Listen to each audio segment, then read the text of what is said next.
ऐसा अपने पिछली क्लास के अंदर बेलमेंट के बारे में बात कर रहे थे। बेलमेंट क्या है? एक व्यक्ति दूसरे को कोई वस्तु संविदा के लिए विशिष्ट प्रयोजन के लिए और इस शर्त पर देता है कि जैसे ही वह प्रयोजन पूर्ण हो जाएगा वस्तु वापस लौटा दी जाएगी स्वयं उस व्यक्ति को या उसके द्वारा निर्देशित व्यक्ति को। तो हम कहते हैं पार्टी के बीच में उपविधान का संबंध है। इस उपविधान के दो पक्षकार होते हैं, एक उपनिधाता, दूसरा उपनिहिती, बेलर एंड बेली। उपनिधाता वो है जो किसी विशिष्ट उद्देश्य के लिए दूसरे को माल डिलीवर करता है, देता है। उपनिहिती वह है जिसके विशेष प्रयोजन के लिए उसको माल दिया जाता है।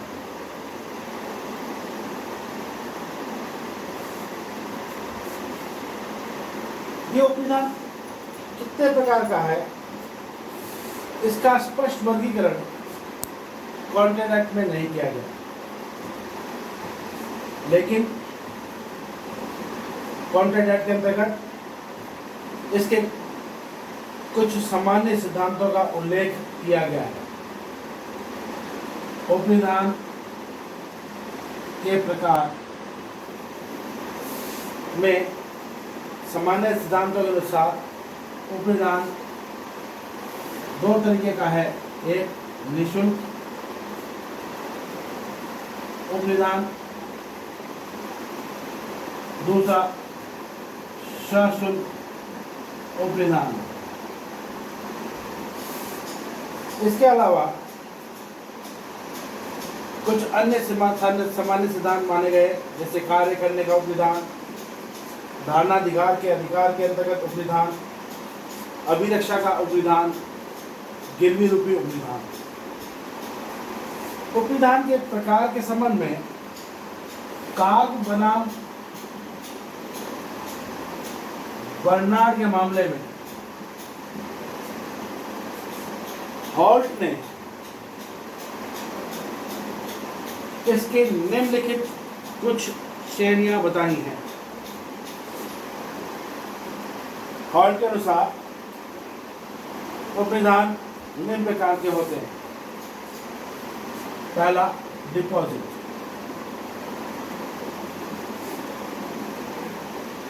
जैसे कि किसी ये वस्तुओं का एक सामान्य उपनिधान है, जैसे किसी माल को बैंक में सुरक्षित रखना। दूसरा, कमोडेटर,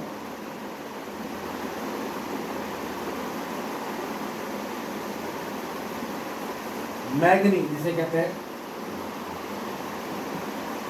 कमोडेटर का मित्र है, मतलब है निश्चित रूप से अपना कोई माल एक व्यक्ति द्वारा अपने किसी मित्र को दिया जाता है, तो वहाँ भी उपनिधान का जो है रिलेशन बनता है। तीसरा, हायर, ये सशुल्क उपनिधान है, जहाँ कोई व्यक्ति भाड़े पर, किराए पर कोई माल किसी दूसरे व्यक्ति को उसके विशेष प्रयोजन के लिए देता है, तो ये किराए पर दिया हुआ उपनिधान कहलाता है। चौथा, गिरवी, प्लेज। प्लेज में क्या है? जहाँ एक व्यक्ति किसी ऋण के बदले में या वचन की पालन की प्रतिभूति के रूप में कोई माल देता है, तो हम इसे कहते हैं गिरवी, प्लेज। इस गिरवी में और उपनिधान में कुछ अंतर है, जिसमें हम अलग से भी थोड़ी देर में बात करेंगे, लेकिन यहाँ भी सिर्फ एक प्रकार के बारे में बात करते हैं कि गिरवी भी एक तरह का उपनिधान। इसी तरह से मैंडेटम,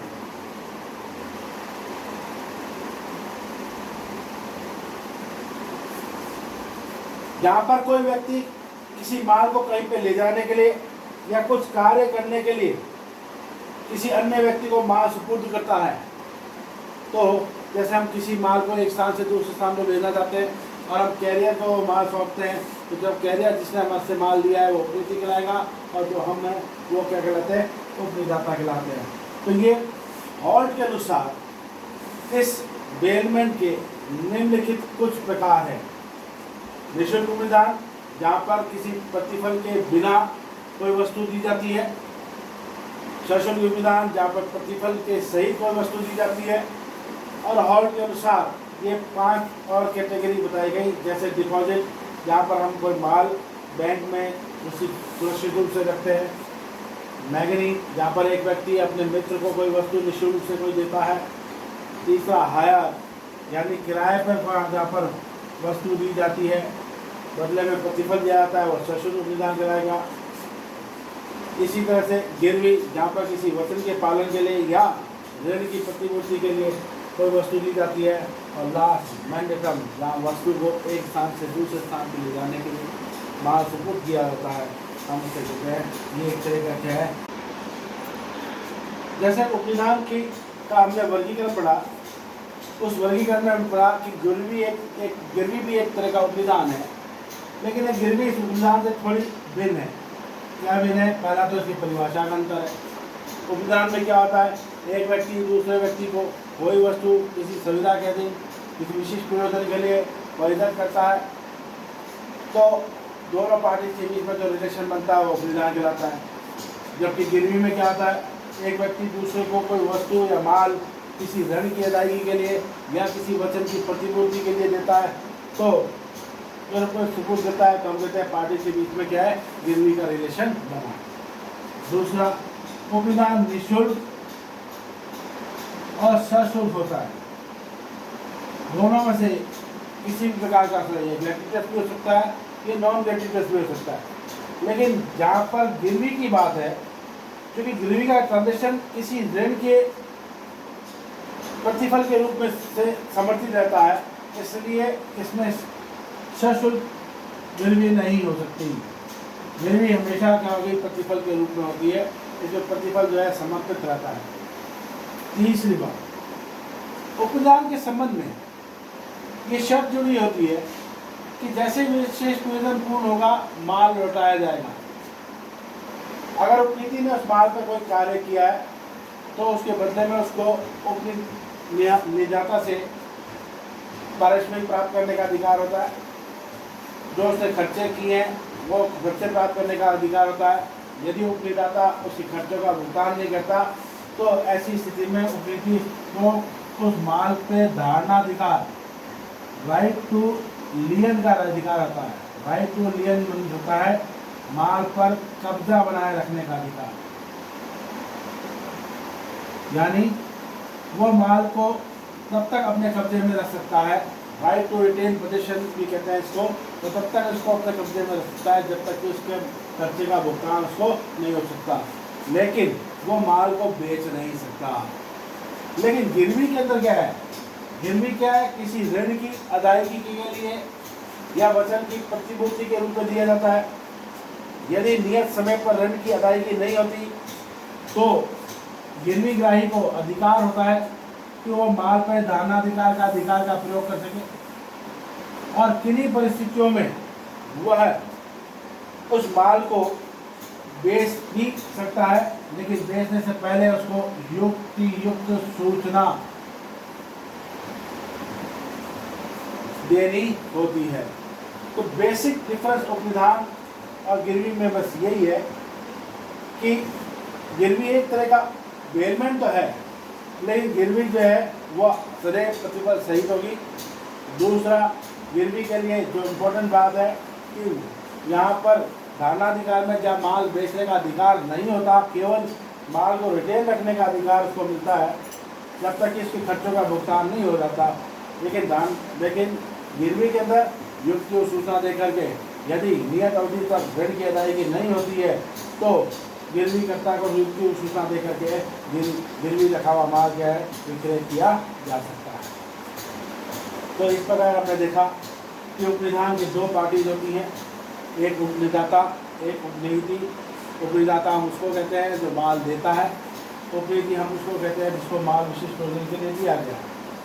उपनिधान के प्रकारों में हमने बात की कि विशेष रूप से कॉन्ट्रैक्ट एक्ट के अंदर उपनिधान के का कोई स्पष्ट वर्गीकरण नहीं किया गया। इसी कुछ सामान्य सिद्धांतों का उल्लेख जरूर मिलता है, जिसके अनुसार उपनिधान निःशुल्क और सशुल्क होता है। और इसके अलावा भी कुछ व्यवहार में हम देखते हैं, जैसे कार्य करने के द्वारा उपनिधान बन सकता है। धारणाधिकार के अधिकार के अंतर्गत माल अगर रोका जाता है तो उपनिधान बनता है। अभिरक्षा का उपनिधान बनता है, गिरवी रूपी उपनिधान बनता है। कागज सरबराह के मामले में हमने बात की कि हॉल्ट ने इसकी कुछ वर्गीकरण बताए, जैसा डिपॉजिट, जहाँ पर हम किसी माल को बैंक में सुरक्षित रखते हैं तो उपनिधान का रिलेशन बनता है। कमोडेटम, जहाँ पर एक मित्र अपने माल को अपने दूसरे मित्र को निःशुल्क रूप से परिचित करता है तो कमोडेटम की स्थिति में भी उपनिधान का रिलेशन बनता है। तीसरा हमने बात की किराए पे माल को भाड़े पे देना, यानी सशुल्क उपनिधान एक तरह का, जहाँ पर प्रतिफल के बदले में माल किराए पर दिया जाता है, वो भी एक उपनिधान का रिलेशन है। चौथा हमने बात की थी गिरवी की, गिरवी भी एक तरह का उपनिधान है, जहाँ पर कोई व्यक्ति अपने ऋण की अदायगी के लिए या वचन के पालने की प्रतिपूर्ति के लिए किसी दूसरे को माल देता है तो हम कहते हैं गिरवी है। ये भी एक प्रकार का उपनिधान है। फिर हमने बात की थी मैंडेटम के बारे में कि जहाँ पर माल किसी स्थान से ले जाने के लिए सुपुर्द किया जाता है, वहाँ भी उपनिधान का रिलेशन बनता है। नेक्स्ट टॉपिक, इसी में हम बात करते हैं कि उपनिदाता के कर्तव्य क्या हैं। Duties of bill. हम हमारे सिलेबस में rights and duties of bailor and bailee, हम इसके ऊपर विस्तृत रूप से बात चर्चा करेंगे। आज हम पहला टॉपिक उठा रहे हैं, duties of bailor. Duties of bailor, उपनिदाता के कर्तव्य दायित्व। कहीं कहीं पे इसको निक्षेप पत्नी का यूज किया गया है, दोनों एक ही बात है। हिंदी से बेटर इंग्लिश का वर्ड टर्मिनोलॉजी याद रखें, बेलर। उपनिदाता अभी निक्षेपक के दायित्व। सबसे पहला दायित्व किसी बेलर का है माल की त्रुटियों को प्रकट करने का दायित्व।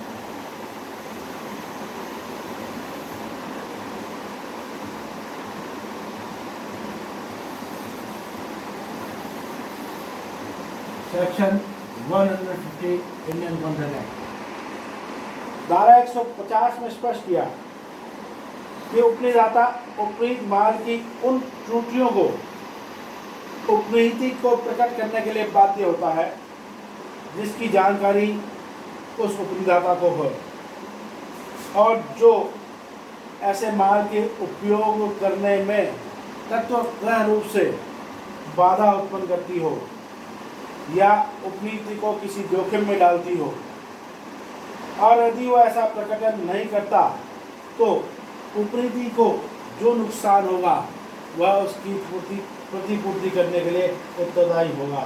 जैसे उदाहरण के लिए, ए को पता है कि उसका घोड़ा दुष्ट है, लेकिन वो इस तथ्य को छुपाते हुए उसको बी को देता है, और बी राइडिंग के दौरान घोड़े से गिर जाता है, उसको लग जाती है, तो यहाँ पर वह क्या होगा, जो बी को नुकसान हुआ है ए उसकी प्रतिपूर्ति करने के लिए उत्तरदायी होगा। कर्तव्य की सीमा की दृष्टि से उपनिदाता को दो श्रेणियों में बांटा गया, निःशुल्क उपनिदाता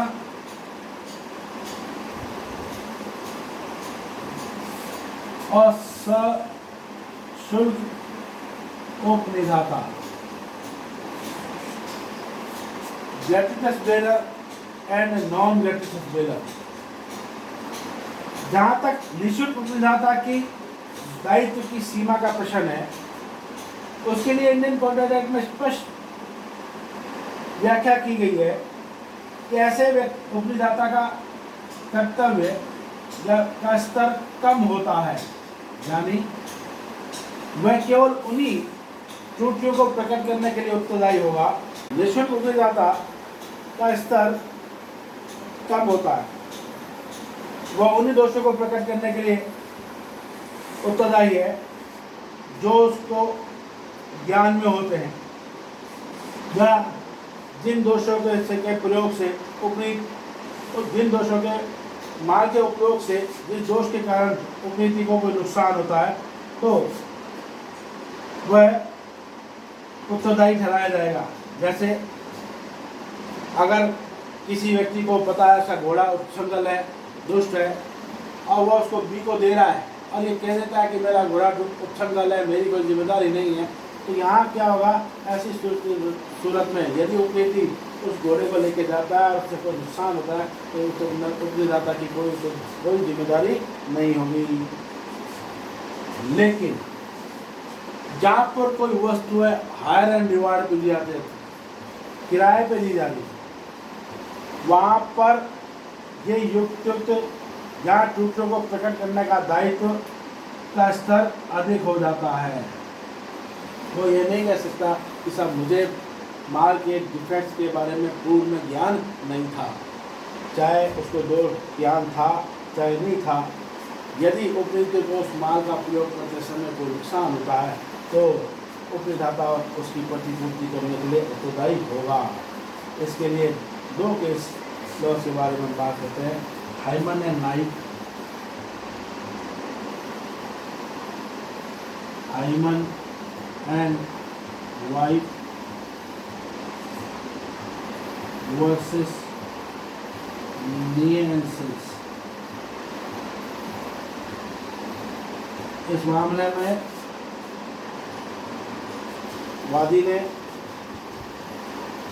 एक घोड़ा गाड़ी सैर करने के लिए किराए पर ली। पीछे के चक्कों में जो व्हील लगता उसका शाफ्ट लूज था, शाफ्ट लूज होने से वो वैगन व्हील्स जो है वो अपने स्थान से डिस्प्लेस हो गए और घोड़ा गाड़ी पलट गई और वादी को काफ़ी चोटें लगी। यहाँ पर प्रतिवादी को ये कहने नहीं दिया गया कि साहब मेरा दोष का स्तर कम है। यहाँ कोर्ट ने निर्धारित किया कि चूँकि यहाँ पर उपनिदान का संबंध सशुल्क रूप से था, यहाँ पर उपनिदाता की ड्यूटी है कि वह जो माल उपनीति को दे रहा है तो पूर्णतः दोष से मुक्त हो। यदि कोई माइनर डिफेक्ट से भी अगर उपनीति को किसी प्रकार का नुकसान होता है तो ऐसी सूरत के अंदर वह लायबिलिटी के स्तर से बच नहीं सकता। इसी तरह एक अन्य case law read versus dean में भी इस बात की पुष्टि कर दी गई। इस मामले में मोटर बोट पर सैर करने के लिए किराए पर ली। मोटर बोट लॉन्च किराए पर लिया गया था। लॉन्च पर अग्निशमन यंत्र जो था वो लगा हुआ था लेकिन वो कार्य नहीं कर रहा था। लॉन्च में आग लग गई, अग्निशमन यंत्र ने काम नहीं किया। यहाँ पर जो है उपनिदाता को उत्तरदायी ठहराया गया। कहने का तात्पर्य जहाँ माल की त्रुटियों प्रकट करने का दायित्व है, उपनिदाता को दो भागों में बांटा गया, निःशुल्क उपनिदाता और सशुल्क उपनिदाता। निःशुल्क उपनिदाता का स्तर कम होता है लेकिन सशुल्क उपनिदाता एब्सोल्यूट लायबिलिटी है। निःशुल्क उपनिदाता केवल उन्हीं दोष जो उसके ध्यान में होते हैं उसको प्रकट कर देता है तो अपनी लायबिलिटी से बच जाता है, लेकिन सशुल्क उपनिदाता वो स्तर में किसी प्रकार की कोई कमी कानून में नहीं दी गई। सेकंड उपनिदाता का राइट है आवश्यक व्ययों को चुकाने का मूल्य। आवश्यक व्ययों को चुकाने का राइट सेक्शन 158। सेक्शन 158 में व्यवस्था की जहाँ पर उपनीति द्वारा उपविधान की शर्तों के अनुसार उपनिदाता के माल को रखा गया या उसका प्रवहन किया गया या कोई कार्य किया गया और उपनीति को इसके लिए कोई पारिश्रमिक देय नहीं है, वहाँ उपनिदाता का कर्तव्य है कि वह उपनीति को उसके द्वारा ऐसे कार्य करने के लिए या उस माल को प्रवहन करने में या उस माल को रखने में जो आवश्यक व्यय किए गए हैं वह उन आवश्यक व्ययों का उसको भुगतान करे। लेकिन सेक्शन 158 एप्लीकेबल होने के लिए आवश्यक है कि जिन शर्तों पर उपनिधान हुआ था उन शर्तों की पालना हुई हो। यदि उन शर्तों का अगर अवहेलना है तो ऐसी स्थिति में उपनिदाता उपनीति को जो है आवश्यक खर्चों के भुगतान करने के लिए उत्तरदायी नहीं होगा। थर्ड, आवश्यकता तो क्षतिपूर्ति करने का कर्तव्य। क्षतिपूर्ति करने का कर्तव्य सेक्शन 159। सेक्शन 159 में स्पष्ट प्रावधान किया गया कि जहाँ पर कोई उपनिधान निःशुल्क रूप से किया गया यानी प्रतिफल रहित है, ऐसी स्थिति में उपनिदाता के पास अधिकार होता है कि वह जब चाहे अपने माल को उपनीति से वापस दे सके। जहाँ माल किसी विशेष प्रयोजन के लिए दिया, निश्चित रूप से उपनिदाता द्वारा दिया गया, उसका प्रयोजन पूर्ण होने से पहले ही यदि उपनिदाता माल को ले लेता है या मांग करता है और जिस प्रयोजन के लिए उपनीति ने माल दिया है यदि वो उस माल को उस प्रयोजन का पूरा होने से पहले लौटाएगा तो उसको कोई हानि होती है, तो ऐसी स्थिति में वह उपनिदाता से उस हानि की प्रतिपूर्ति की मांग कर सकता है। और ऐसी स्थिति में जिस अनुपात में उपनीति को माल लौटाने से जो हानि हुई है उपनिदाता की ड्यूटी है कि वह उसकी क्षतिपूर्ति करेगी। लास्ट, प्रतिकर देने का कर्तव्य। प्रतिकर देने का कर्तव्य सेक्शन 164। उपनिदाता उपनीति की ऐसी किसी भी हानि के लिए उत्तरदायी है जो उपनीति इस कारण से उठाता है कि उपनिदाता उपनिधान करने या माल वापस देने या उसके संबंध में निर्देश देने का हकदार नहीं था। कहने का तात्पर्य, यदि उपनिदाता को माल उपनीत करने का राइट नहीं था फिर भी उसने माल उपनीति को सुपुर्द किया, उसका उपनिधान किया और ऐसे अधिकार की कमी के कारण उपनीति को कोई नुकसान हुआ तो ऐसी स्थिति में उपनिदाता उसकी प्रतिकर देने का दायित्व है। तो ये 4 हमने इसके बात बढ़ी, 4 इसके कर्तव्य हैं जो इस उपनिदाता के कर्तव्य हैं वो उपनीति के राइट्स हैं, उसके बारे में अलग से पुनः अगली क्लास में चर्चा करेंगे।